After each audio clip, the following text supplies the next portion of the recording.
Ooh, welcome in to the Gamblin Gauchos. I'm not Rob Bro. I am Money Mainville, joined fortunately by Kyle Jacobson. Look, we're here to talk about one thing and one thing only today, and that is what we all just experienced. Texas Tech with what I think is pretty easily the biggest win in college basketball this year. Um, you take down Houston, who comes into the game at number 2 in Kim Palm, just get a bump from Auburn winning earlier today at Ole Miss. Longest home winning streak in college basketball, 33 games. Second longest conference regular season win streak in the Big 12's history. Your head coach gets ejected. One of your best players gets ejected. You don't have Kevin Overton. Federico does not have his best game. Darion Williams fouls out in overtime, and you find a way to win. But that is all we've got on the BHW Law Firm rundown for today's special episode.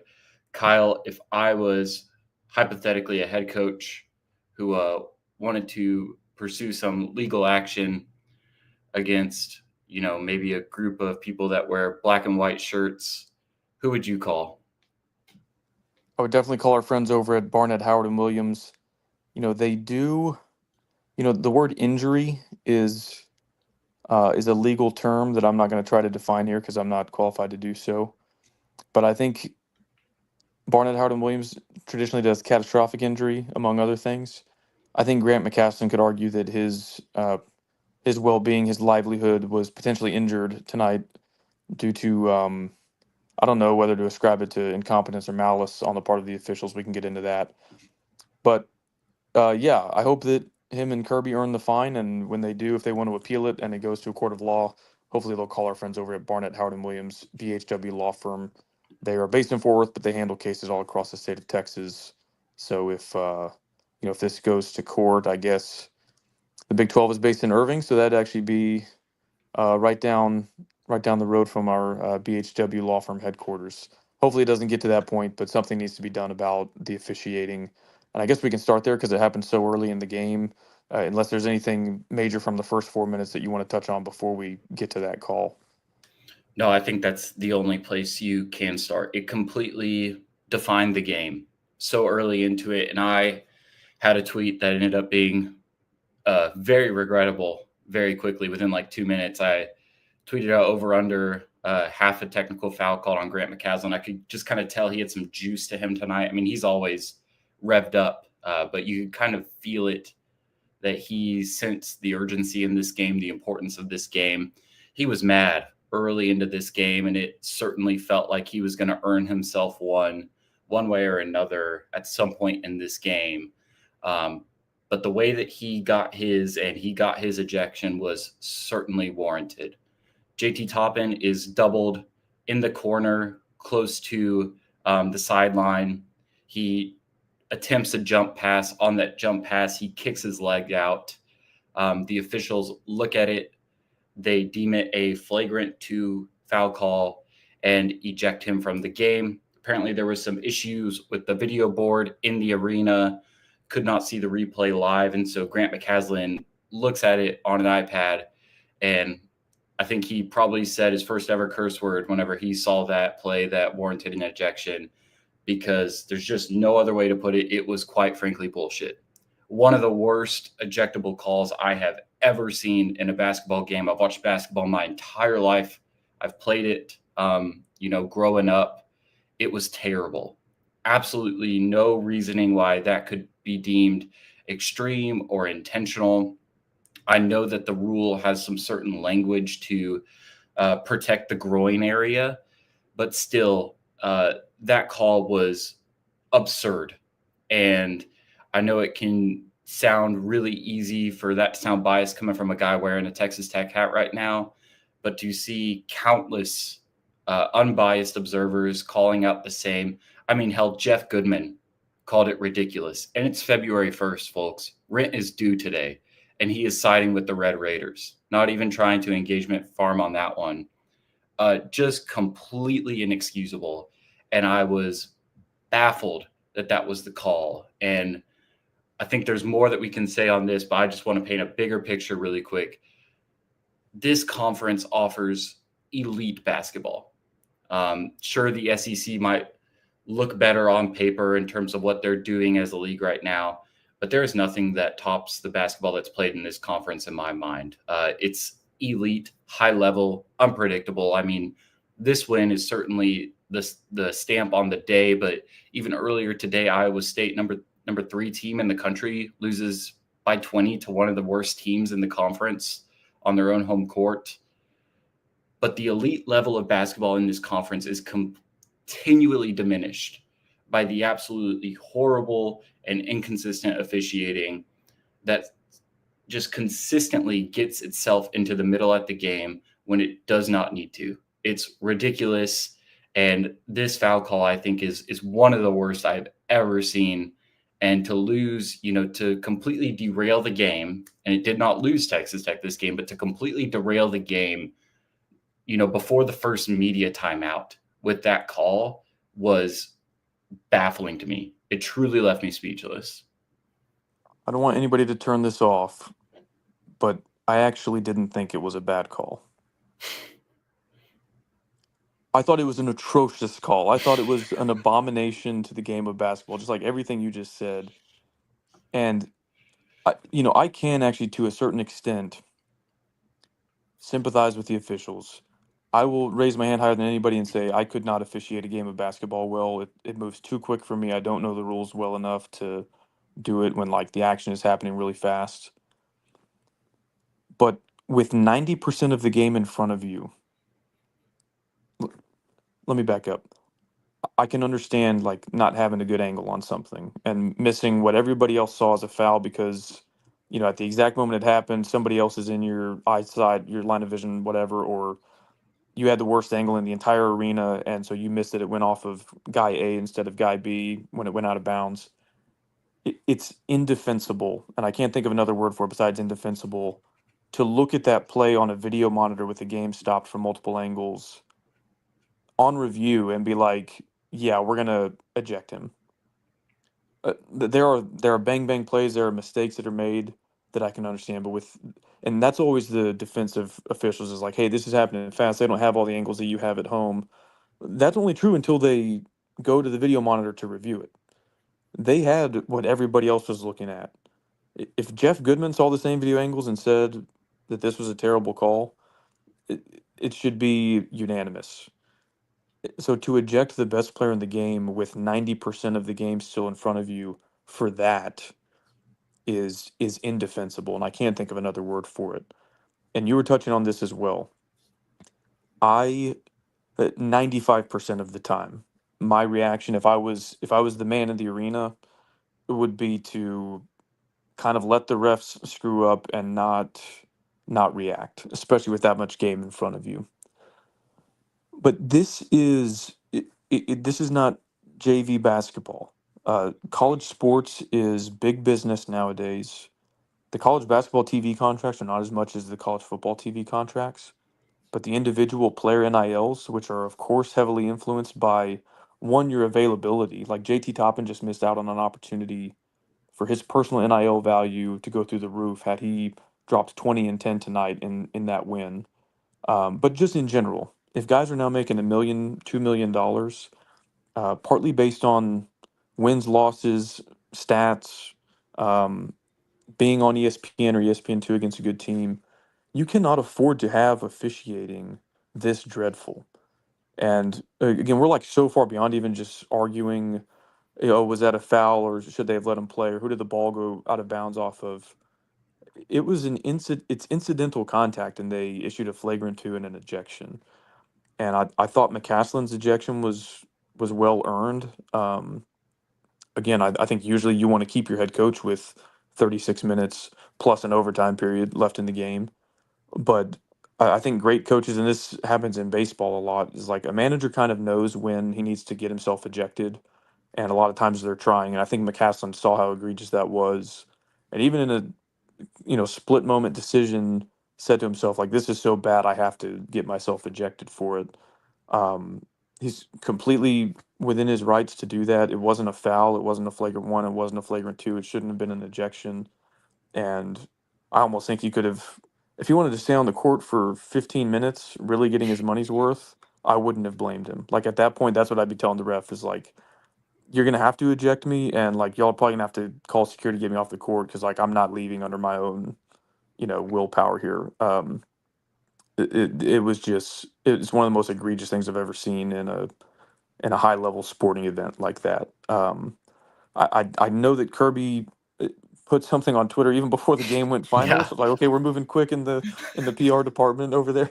I didn't read it yet though, so I'm not sure the substance of it. I'll be curious. I don't know if ejected coaches get the same post game media availability or not, but I'm curious what unfolds in the next 24, 48 hours. I hope that they earn like record fines for criticism of the officials. Um, it to me at this point it's worth it. Like it's not you're not coping after a questionable call because you lost. You need to highlight this for the greater good of the entire conference. Like this warrants a response from your mark. It warrants some kind of accountability toward the officiating in this conference. You can't just sweep this under the rug and say, "Oh, the refs had a bad night," and it's on to Tuesday evening now. Like the Big 12, you need to force the Big 12 in your mark to make some kind of public statement. Not even like a private apology to say, call Kirby and acknowledge that you got it wrong. Like it needs to be a public error that bad demands a public apology, a public response, in my opinion. Completely agree. Let me read the statement that Kirby Hocutt tweeted out for context. I quote, "I'm appalled and disappointed by the officials' egregious decision to eject JT Toppin from tonight's basketball game against Houston. This decision, made on a play that was clearly accidental and without intent, is unacceptable. Immediately after the ejection, I spoke with Commissioner Yormark, who assured me that the situation would be addressed and there would be accountability. On behalf of Red Raider Nation, we are extremely proud of our team and the leadership of Coach McCasland." And also, Kyle, I don't know if you saw this, but following the game, Grant McCasland tweets out a selfie of him and JT Toppin in the locker room with the caption, "Toughest team wins." I love it. And part of the timing of all this is interesting, being a Chiefs fan by way of Mahomes and seeing all the discourse following officiating from NFL playoff games. And the NFL is obviously a lot bigger than college basketball. But to have the entire like social media universe convinced that there is an officiating conspiracy because like Mahomes slid on a play that if they don't call a flag, it's 2nd and 6. If they do call a flag, it's 1st and 10. Or the worthy catch against Buffalo last weekend that, in my opinion, I thought it was a catch based on how they now define the rules of a catch. Again, those are like spur of the moment. You got guys running full speed. One slides, one goes for the head. Those are tough. Um, Nobody was ejected on either one of those, by the way. But like the equivalent in NFL officiating, if you want to gripe about officiating, would be like if Mahomes had flopped on the sideline with 12 minutes left in the first quarter, and they were like, "That's an egregious unsportsmanlike conduct for trying to draw the penalty, and like we're going to eject Mahomes in the AFC Championship game." Like that is like the level of outrage I have about Toppin being ejected for that. Um, and I don't know. I just really can't believe it. Even if you want to make the leg kick like a point of emphasis, like okay, call it a foul, and just like move on with the game. I think even that would have been really stupid.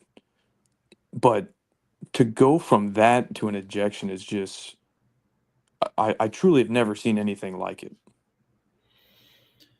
I mean, I could have lived with a flagrant one there. I would have disagreed with the call. I would have thought it was the wrong call, but I could have lived with a flagrant one there. I mean, for God's sakes, Draymond Green intentionally kicked Steven Adams in the nuts in an NBA basketball game with professional officials, and they called that a flagrant one. This was clearly incidental on a jump pass, and it cost him his game, arguably one of the biggest games of the season, a game with a lot of probably NBA eyes on it, not just for your team, but your opponent as well. A guy who is well within the draft conversation right now. and it cost him the game. And look, I don't want to belabor this point. I do want to get into the meat and potatoes of this game a little bit, but I think when you look at the full 40 minutes of this game, there's a lot of inconsistencies and ticky-tack calls and mistakes that I think you could point out. But obviously that one is just completely inexcusable. And I agree with you. I think it absolutely warranted the response that it got. Yeah, and the last thing I'll say on the officiating, then I agree we should move on. I think you and I are both in agreement that we're not triggered about that call because of like Cope or because it went against Tech. Like I wouldn't be as fired up about it if it happened in West Virginia versus Cincinnati, but you and I both just want a quality enough standard of officiating so that a conference that has so many good teams in it that is bound to play dozens of close games every week isn't ruined by terrible officiating. And part of it's just the nature of competition. You have a close game. One fan base isn't going to like a call. One fan base feels like maybe they got away with one. That happens sometimes. This is several steps beyond that. And it really is about more than just tonight, more than just Tech or Houston. If you're going to like prepare teams for March and you want the conference to be at its best, both from a competitive standpoint, a media evaluation standpoint, you cannot have an officiating product as bad as what we saw tonight. Completely agree. After the ejection of Toppin, McCaslin obviously loses it, gets ejected from the game, and there's a really key moment in this game. And I love film, I love the analytics, but sports are always going to have an element of emotion to them and pure heart and emotion and will to win that cannot be ignored by anybody, regardless of how much you like the numbers or how much you like the film. So Grant McCaslin is getting walked off the court by general manager Kellen Buffington. Buff has his hands on his shoulders. He's kind of walking him into the tunnel.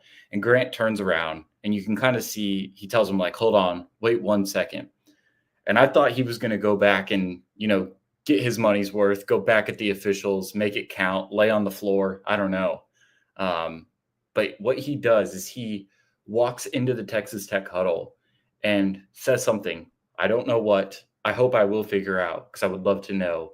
But obviously says something to his team in a very animated fashion, hits a couple of guys in the chest, and then walks off the floor. And I think, as crazy as it is to say, and to ignore the other, 20 or 30 plus, 35 plus minutes of basketball that happened after that, I think Texas Tech won the game right there. He says something to his players, and the first guy that really clearly responds to it is Chance McMillan.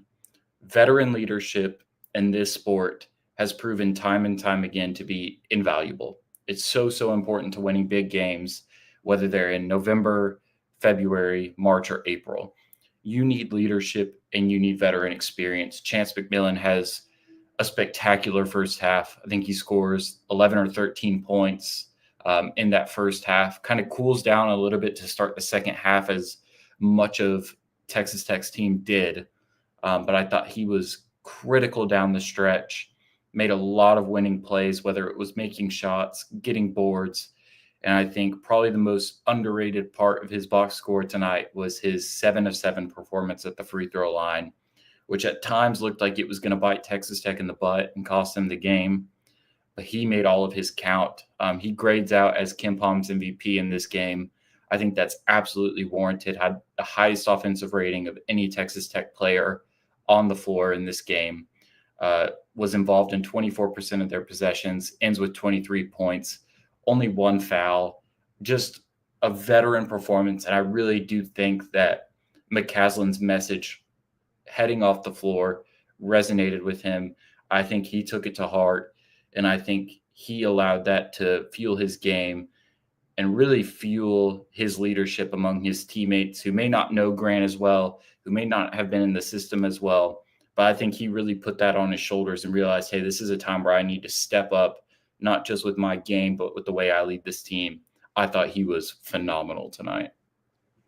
Yeah, I think a lot about that entire sequence that you just described demonstrates a lot of trust in the team and a lot of growth. Nobody could be blamed for looking up and thinking, okay, we're 3.5 minutes into the ball game, our best player is gone, our head coach is gone, and panicking, not a little bit, but panicking a lot. Like, that's bad in a vacuum. That's really bad playing one of the best teams in the country at their place. Like, it wouldn't have been the response anybody wanted, but I don't think it's out of the question at all for most teams to kind of look like a deer in headlights in that moment and be like, okay, well, what the heck do we do now?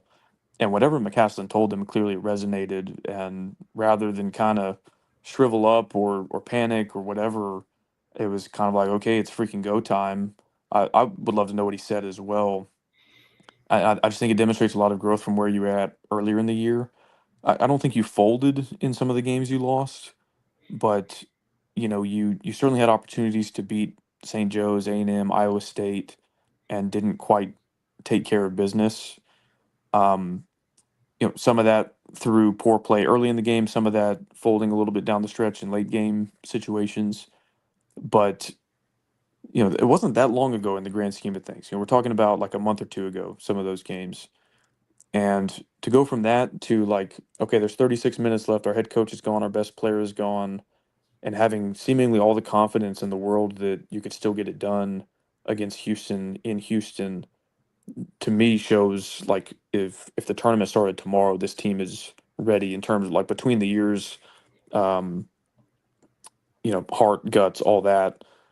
So I freaking love how they responded from that, and to me it shows they're probably a level or two above a lot of other teams between the ears, and I don't think 90% plus teams in college basketball would have handled a similar situation as well as we did tonight. So I think McCaslin should be proud of that. The team should be proud of that. Fans should be proud of that.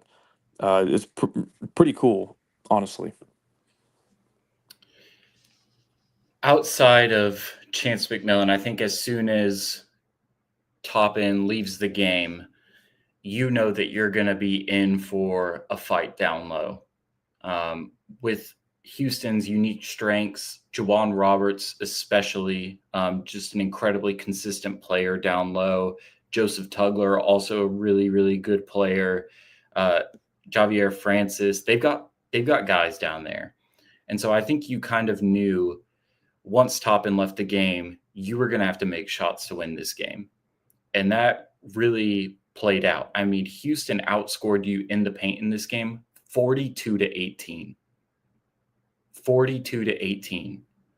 They had 16 offensive rebounds, scored 27 second chance points off of those. They dominated you down low, which again, I think is to be expected. I think you needed a better night from Federico tonight. That didn't happen. But what I did think was really impressive was Imeli Yalaho, especially on those final two possessions in overtime. I thought the first one where he was matched up with Roberts and got a foul call was a bad call. I honestly don't hate the foul there because Roberts is not a great free throw shooter. I would rather have him shoot a free throw than shooting out of the low post. But I thought he went straight up. I thought Roberts initiated the contact, whatever. He draws the foul and shoots his free throws. On the final possession in overtime, before he launched a half-court shot that, by God, I was holding my breath on, Yalaho is squared up with him one-on-one, and he forces a travel. That is one of the best big men in the Big 12, one of the most experienced players in the Big 12. He's the winningest player in Houston's program history. He has played more games than anybody in a Houston Cougars uniform. And Imeli Yalaho, who is as green as you can get in terms of a player in this situation, I think rose to the occasion there, and especially on those last two possessions, punched way above his weight class, probably from what he was expecting, at 2:00 today. Probably not even expecting to see the floor against number 6 Houston on their own home court, and is thrown into the most critical of situations down the stretch. And I thought he looked impressive, especially on those final two possessions. Yeah, incredibly impressive in that context. Like you're saying, he's probably, basically running scout team all week, thinking he's going to keep his warm-ups on all game. And then it was like, hey, big guy, we need you to go get a stop so we can win this game against the number 6 team in the country. And then he did it. So again, the composure, the trust, the growth of this team was evident. What impressed me about the win in a lot of ways, maybe this is revisionist history and this game played out different than how I remember it, but when you went into Lawrence in 2018 and won that game, maybe it was, yeah, I think it was 2018. Um, I think you led from start to finish, and it felt like you played a really, really clean game. Like shots were falling, almost, free throws were falling. Almost everything that could go right did go right for you. This game wasn't like you didn't win because of a fluky night where you shot 55% from three. You didn't win because your interior defense was way better than it has been in all of Big 12 play. Like you said, was it 42-18 in the paint? Yep. The discrepancy. Um, in the final minutes of regulation, I forgot at what point you broke this drought, but they said no field goals made for Texas Tech since the 8-minute mark or something. So you went 5-6 minutes just kind of surviving at the free throw line a little bit. So it wasn't, and again, your best player and head coach were ejected with 90% of the game left. So this wasn't some perfect storm, fluky shooting night that got you the win.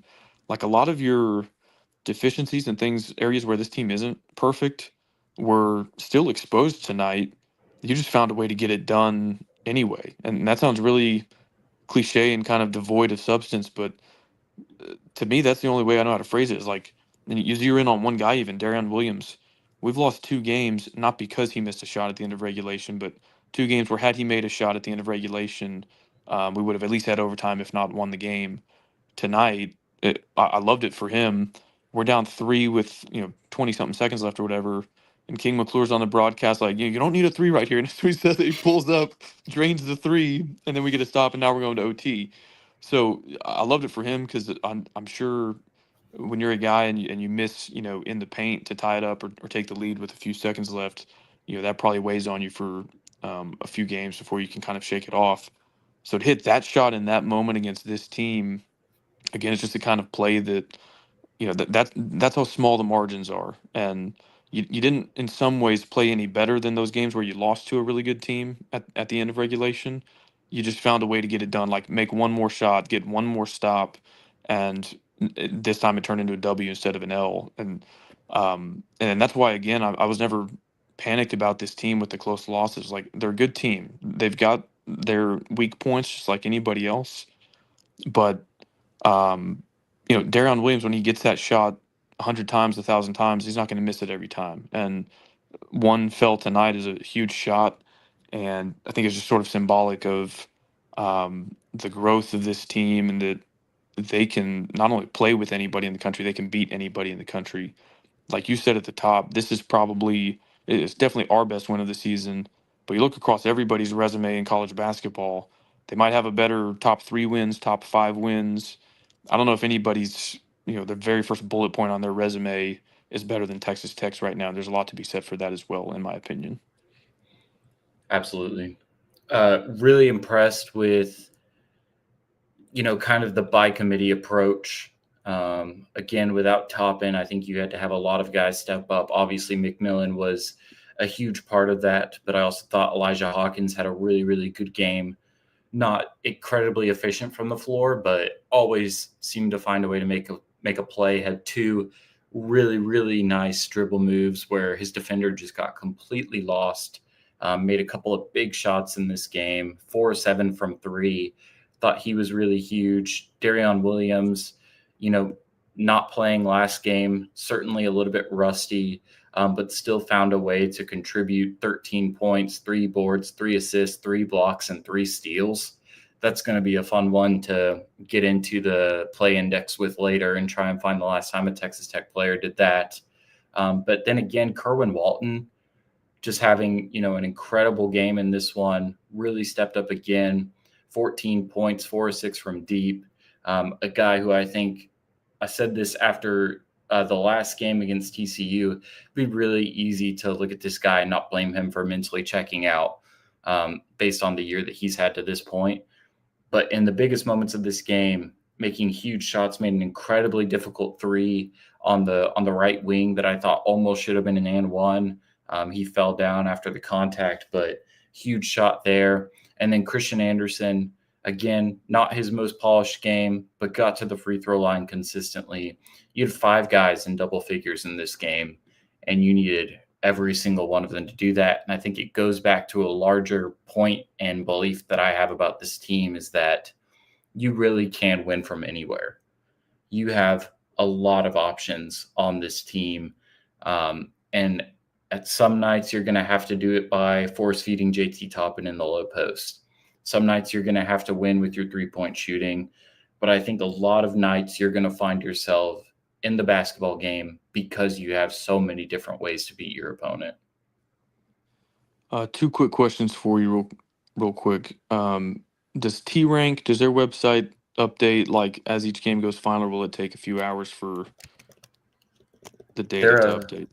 They're a little slower than KenPom, but I would imagine it might already be updated, and if it's not, it should be updated probably within the hour. It is updated. I'm curious if you can sort for me, because you can do a custom date range on T-Rank. I'd be curious where Texas Tech stands in their efficiency metrics from when this win streak started, which is up to 6 games now. Hate to say it, and Ryan, you know this. It really bothers me that I have to call out a dear friend on the podcast in such a public format. But our dear friend Rob Bro said this would be a 5-game win streak, and my phone has been blown up with texts. The streets are saying that he was like kind of a pink raider for not saying 6-game win streak. So I don't know. I don't want that to spread. I don't want that to become a thing that Rob's a pink raider for not predicting a 6-game win streak. But I'd be curious where we're at on T-Rank, just if you manipulated the sample size to our last 6 games. I would guess it's like top 5 at least.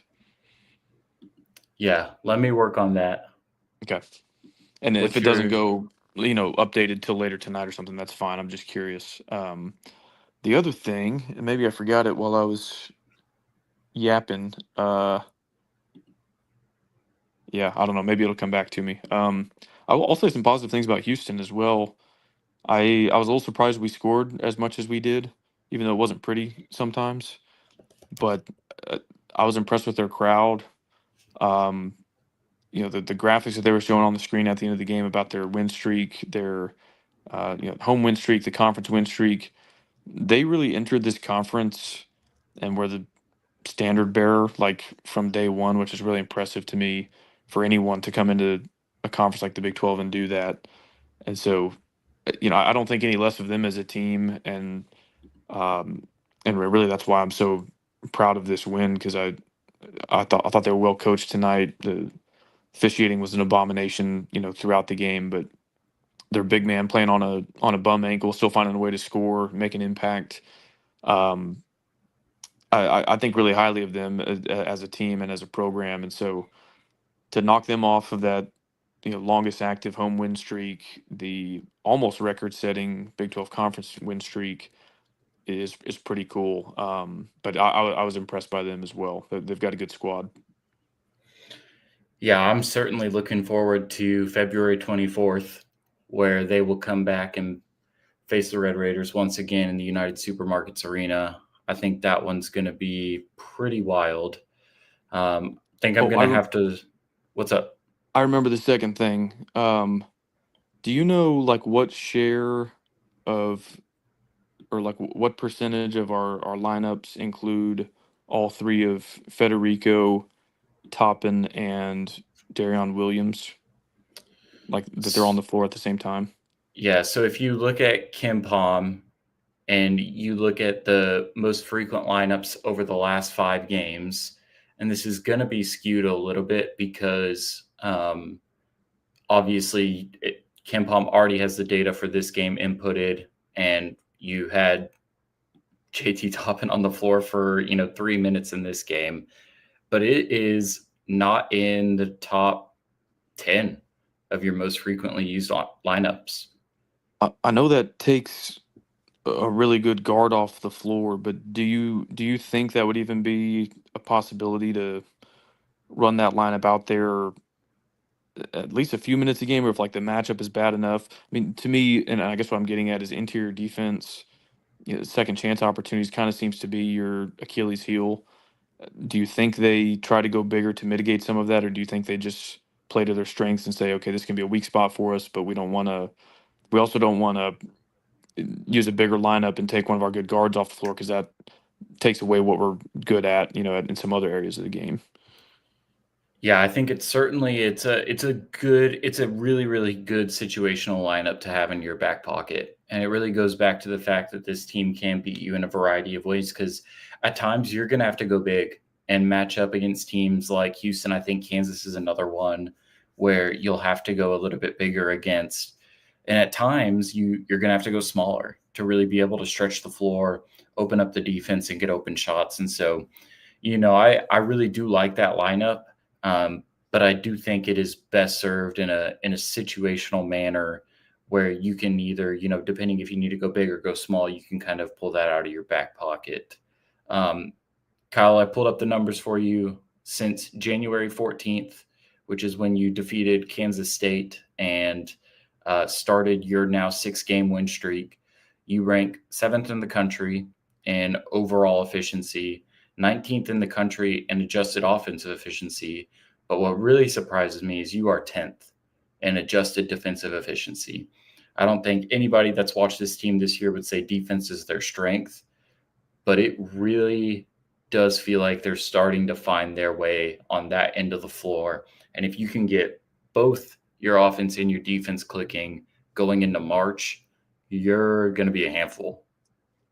Yeah, I'm surprised at a couple things. I thought we would be higher than seventh overall, but also surprised that I knew your defense was getting better because you've shored up some of those issues defending the perimeter, but I'm surprised it's that high. And it's a very small sample size, but also a sample size against good competition. Maybe not all tournament teams, but certainly Iowa State, Houston, or I guess Iowa State isn't included in that sample size, but still, overall a very good caliber of average or median opponent over that stretch.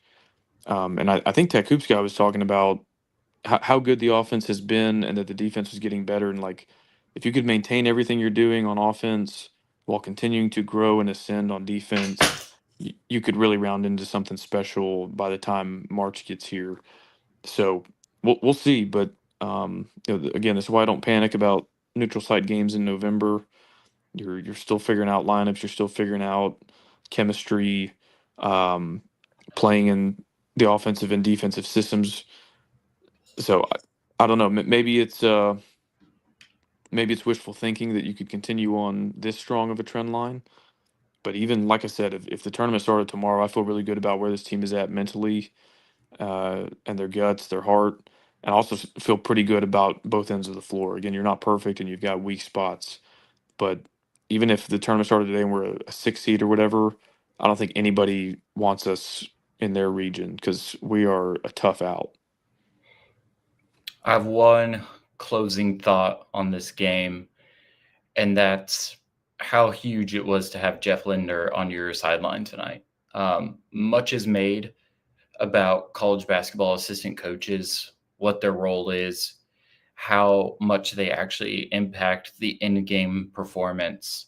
It's not as cut and dry as football is. There's not, specifically named offensive coordinators, defensive coordinators, passing game specialists, and so forth.